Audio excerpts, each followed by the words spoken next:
할렐루야. 7월 22일 새벽 예배를 시작하겠습니다. 오늘 본문 말씀은 시편 119편 1절로 8절입니다. 이번 시간엔 직역 성경의 말씀을 보도록 하겠습니다. 행복한 자들은 여호와의 율법 안에서 걸어가는 그의 길이 완전한 자들입니다.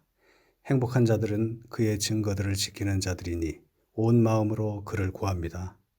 더구나 그들은 불의를 행하지 않고 그의 길들 앞에서 걸어갑니다. 당신은 당신의 법도들을 잘 지키라고 명령하셨습니다. 당신의 규례들을 지키기 위해 꼭 제 길이 확정되어야 합니다.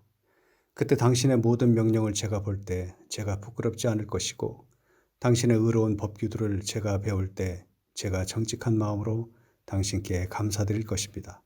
당신의 규례들을 제가 지키리니 저를 아주 버리지 마십시오.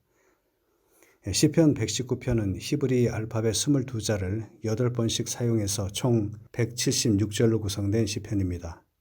그 중에 오늘은 알파벳 첫 번째 글자 알레프를 머리 글자로 해서 이루어진 앞에 8구절을 함께 묵상해 보고자 합니다. 1절로 8절의 이 8구절의 주제는 시편 1편처럼 복 있는 사람입니다.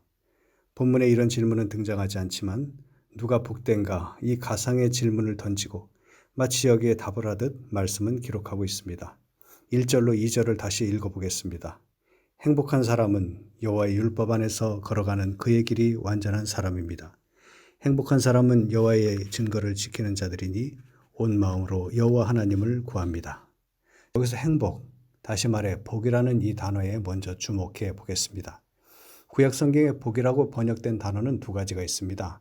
하나는 바라크, 또 하나는 아스웨르라는 단어입니다.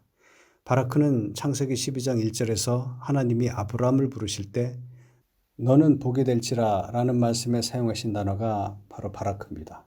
이 바라크라는 단어가 성경이 일반적으로 말씀하고 있는 복입니다.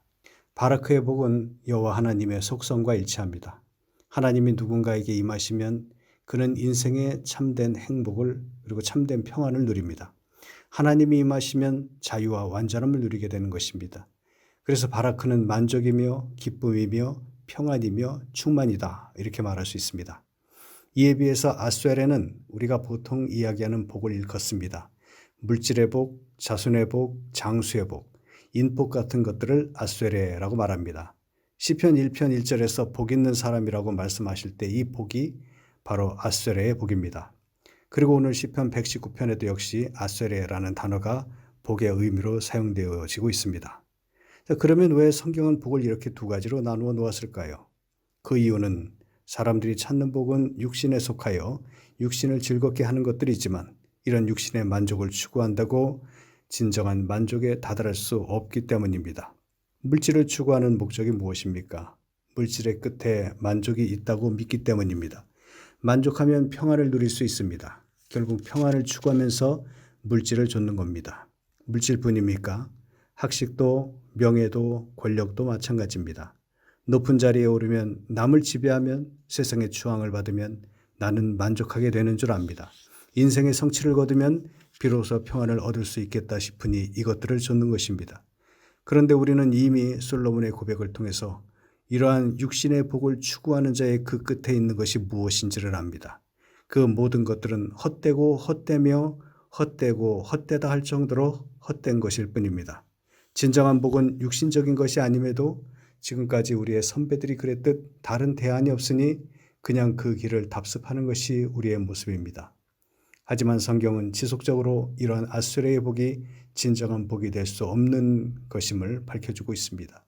잠언 3장 1절로 10절은 인간의 기본적 욕망에 관한 내용입니다.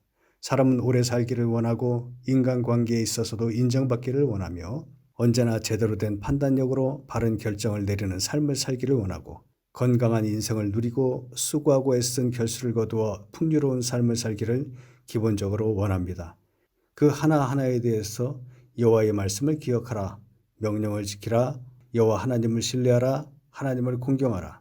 하나님 공경과 인생의 복락 이 두 가지가 뗄 수 없는 밀접한 상관관계에 있음을 지속적으로 강조하고 있는 것을 봅니다. 다시 말해서 우리가 얻기를 원하는 모든 것이 하나님과의 관계 여하에 달려 있음을 주님은 말씀하고 계시는 겁니다. 그리고 그것을 이루는 방법이 바라크입니다. 바르크라는 표현은 무릎 꿇는다 또는 예배하다라는 의미를 가집니다. 하나님 앞에 온전히 예배함으로써 우리가 누리게 되는 것이 바라크, 즉 복이라는 것입니다. 하나님은 영이시니 예배하는 자는 영과 진리로 예배할 것이라. 이 말씀대로 우리가 성령의 인도를 따라 내 영으로 그리고 진리 되시는 예수 그리스도 안에서 하나님을 예배하고 주님이 그 예배를 받으신다면 하나님께서 그 예배자 가운데 임재하시게 됩니다. 예배자 가운데 임하시면 우리는 하나님으로 충만해지게 됩니다. 하나님은 평안의 주님이십니다. 그렇다면 우리 안에도 그분의 평안이 가득하게 되는 것입니다. 하나님은 온유하신 하나님이십니다. 마찬가지로 우리 안에도 주님의 그 온유함이 충만하여 인격의 변화까지 일어나게 되는 것입니다. 하나님이 기쁨으로 충만하시듯 하나님의 임재는 나를 참된 즐거움으로 즐거워하게 하시며 그분의 만족으로 만족하게 합니다. 이것이 하나님의 임재하심으로 우리가 받는 복입니다. 하나님의 임재하심이 없는 물질의 복은 허황된 욕망일 뿐입니다. 오늘 말씀을 다시 풀어서 읽어보겠습니다. 세상의 풍요와 인생의 유익을 꿈꾸는 자들이여 너희는 여호와의 율법 안에서 그 길을 걸어가라. 축복은 여호와의 증거를 지키고 여호와 하나님을 구하는 자세에서 오는 것이다. 이러한 하나님의 말씀을 여러분은 어떤 자세로 받고 계십니까? 오늘 시인이 이러한 하나님의 말씀을 5절과 8절에서 이렇게 받고 있습니다. 당신의 규례들을 지키기 위해 꼭 제 길이 확정되어야 합니다. 당신의 규례들을 제가 지키리니 저를 아주 버리지 마십시오. 시인은 나는 내 길을 굳게 정하고 주의 율례를 지키기를 원한다고 고백합니다. 그런데 문제가 있습니다. 아무리 힘써도 주의 율례를 온전히 준행하기 어렵다는 점입니다. 설사 행위로는 율법을 지켜서 우리 하나님의 뜻을 따라 온전히 힘쓴다고 하여도 우리가 바리새인을 보면 알듯이 내 속사람이 짓는 범죄에 대해서까지 완전할 수는 없습니다. 그래서 우리에겐 언제나 하나님의 궁일하심이 필요한 것입니다. 잠언 28장 13절은 자기의 죄를 숨기는 자는 형통치 못하나 죄를 자복하고 버리는 자는 불쌍히 여김을 받으리라 했습니다. 지혜는 어떤 문제를 만났을 때 그 문제를 처리할 능력입니다. 우리가 할 수 없다면 이를 행하시는 여호와 그것을 만들며 성취하시는 여호와 하나님께 의지하는 것이 지혜입니다. 우리가 아무리 말씀대로 산다 해도 하나님 보시기엔 여전히 부족합니다. 때문에 그분께 드리는 첫마디는 저를 불쌍히 여겨주십시오 하는 것입니다. 이것이 하나님과 동행하는 자의 겸손입니다. 하나님은 언제나 나와 함께 하시길 원하십니다. 나와 함께 하시며 나의 공급자가 되시고 나의 인도자가 되셔서 이 땅에서도 하나님의 기쁨을 함께 누리기를 원하고 계십니다. 영국의 빅토리아 여왕은 대단히 신앙이 좋았다고 합니다. 여왕은 종종 궁궐을 빠져나가 국민들과 사귀고 대화하길 즐겼는데 어느 날은 한 과부의 집을 찾아갔다고 합니다. 이 과부는 믿음이 좋았기에 두 사람은 서로 기도하고 신앙적인 이야기로 꽃을 피웠습니다. 여왕이 그 아주머니에게 묻습니다. 일찍이 아주머니를 찾아준 손님 가운데 가장 고귀한 손님이 누구입니까? 그 질문을 하며 여왕은 이 아주머니가 너무도 신앙이 좋기 때문에 나의 생애 최고의 손님은 우리 주님이라고 고백을 할 것을 기대한 것입니다. 그러면 자기도 그렇다라고 하면서 주님께 영광을 돌리려는 그런 기대로 질문을 한 것입니다. 그런데 이 여인은 말하길 두말할 것도 없이 여왕님께서 찾아주신 것이 최고의 영광입니다. 내 생애 최고의 손님입니다. 라고 답하더라는 겁니다.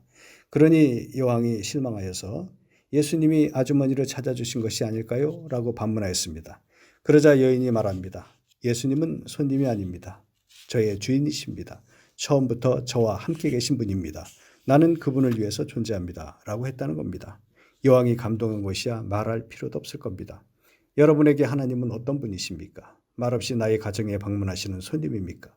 나를 주장하시고 이끄시는 나의 주인이며 인도자 되십니까? 참된 복이 무엇인지 말씀을 들여다보시기 바랍니다. 그리고 정말 제대로 된 복을 추구하시는 성도님들 되시길 주님의 이름으로 축원합니다. 기도하겠습니다. 주님, 저희도 행위가 온전하여 하나님의 율법을 따라 행하기를 소망합니다. 내면의 사욕을 스스로 제어하지 못하여 자주 허탄함을 추구합니다. 이 연약함을 도와주셔서 주의 말씀 앞에 부끄럽지 않게 하여 주옵소서.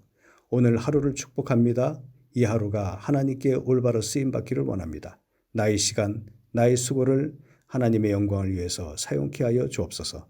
예수님의 이름으로 기도합니다. 아멘. 이 시간에도 세 가지 기도 제목을 가지고 함께 기도하기를 원합니다. 먼저 교회를 위해서 기도해 주십시오. 코로나로 성도들의 신앙이 약해지지 않게 하옵시고 각자의 처소에서 말씀과 기도 생활에 흔들림이 없게 해달라 기도해 주십시오. 두 번째로는 교회학교 여름 행사에 하나님의 성령께서 간섭하셔서 준비 과정부터 마치는 시간까지 계획대로 진행되고 은혜로운 열매를 풍성히 거두게 해달라 기도해 주십시오.